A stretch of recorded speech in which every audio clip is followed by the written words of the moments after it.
coming off of this break between the last game and the upcoming game this weekend, what do you think the team's been able to do kind of with that extra added time? You know, that's a great question. I haven't been here very much of it, so I know that's probably a little hard for me to answer. I'm just coming. Today's my first training back from the national team.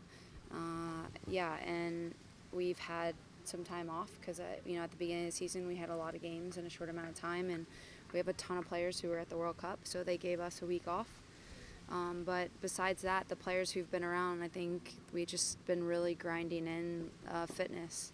I think that's been the biggest thing because building forward, we'll be having 2 games a week, so our bodies need to be prepped for that type of management. So I think we've been doing a lot of hard sessions, a lot of double days, just getting really fit because it's going to take the entire roster to come in and make an impact with tired legs and players in and out with national teams. So I think it's been an interesting transition, but it's actually been really good for the players who weren't here, who were playing in the World Cup, because it just gave us some time to breathe and rest and get our focus back into the NWSL instead of all the other crazy stuff going on.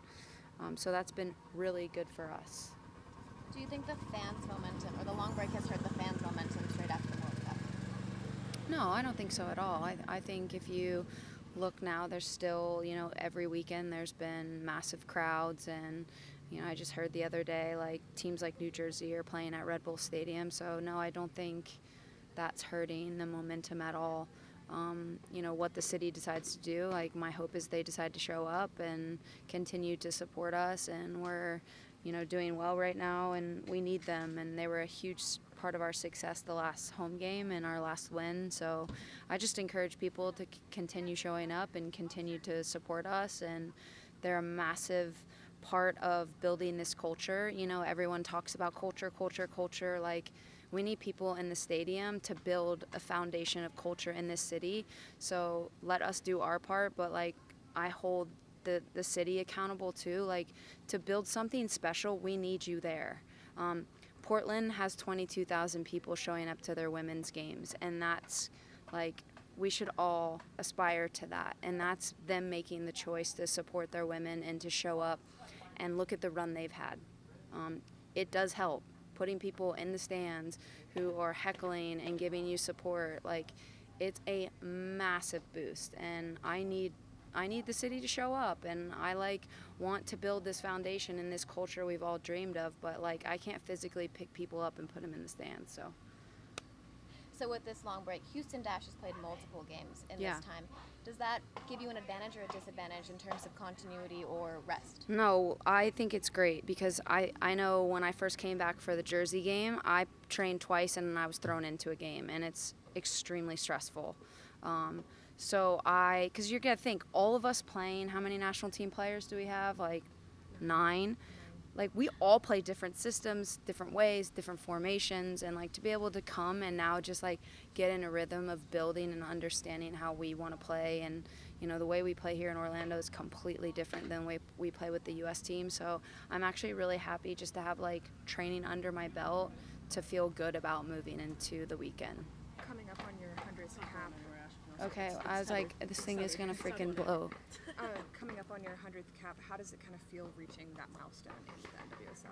Yeah, I mean, I'm very, very honored. I love the fact that I get my 100th cap with Orlando, the club that I adore and love. So that's really special to me, and it's going to be really special that all my family and friends are going to be there. And I'm excited. I don't really pay attention to those kind of things just because I love playing so much. It's freaking awesome, but to be able to take a step back and reflect and realize I've played a lot of games, and it feels pretty incredible to still be here and to represent a city and a club that I love so much and is so dear to my heart. I'm very, very happy to have that 100th game at home here in Orlando. How do you feel like the league has changed or developed since your first cap to where you are now? Well, it's interesting. I've played in a lot of different leagues, the WPS, the NWSL, all these, I've played abroad, I've played in Sweden, I've played in Germany. there's no better league than here. I don't care what anyone says. The competition, like if you really want to develop as a player and you want to dive in, like come to the NWSL, because it's a really hard team to survive the parity across the board. There's no 9-0 games. There's no easy games walking in where, I could rest this player and this player and this player. And the amount of travel that we do is the most demanding league in the world by far. So yeah, I think when I think back to the beginning, it was just as competitive, Like I never felt like I've ever been in this league where it's been a breeze or it hasn't been competitive or the best in the world. My hope moving forward for this league is we raise the salary cap and we start getting some phenomenal international players in here. I think we're really limited right now, unfortunately, because of how low our salary cap is and how much other countries are willing to pay big international players. So I keep, hoping that people invest and our salary goes not, $400,000 to over $1 million, and we can bring in some freaking unbelievable players that people are excited to see play and to get, more buzz and just a little bit more well-rounded. Ashlyn, on Men in Blazers, you talked about what this Orlando, Central Florida community means to you. For those who didn't hear, you just asked them kind of a call to action to come support the team. What does this community mean to you? Yeah, this community these are my people. This is my home. It's, the place I love, the place I always find a way to come back to. And yeah, like people are wondering what we need to keep this league alive and this in our backyard, and that's simple. It's like we need money and we need you to show up. And if you can't support us financially, at least you can support us by giving us your time. And I don't think like the prices are over the top. I think it's fair where people want to be a part. Football brings people together. It's a community. I said this at Men in Blazers, like I die by this badge. Like I told Mark a week ago that like I want to be buried on that field, and I want people to feel that same passion, like to live, breathe, eat, sleep, die by this badge. And that's the culture I want to create in this city. And I just want people to show up and feel like they're a part of this, and they're a part of this culture we're creating and this die-hard Orlando City fan base. Like I love this place so much, and there's nothing more that I want than to show up for every men and women's game and it be sold out.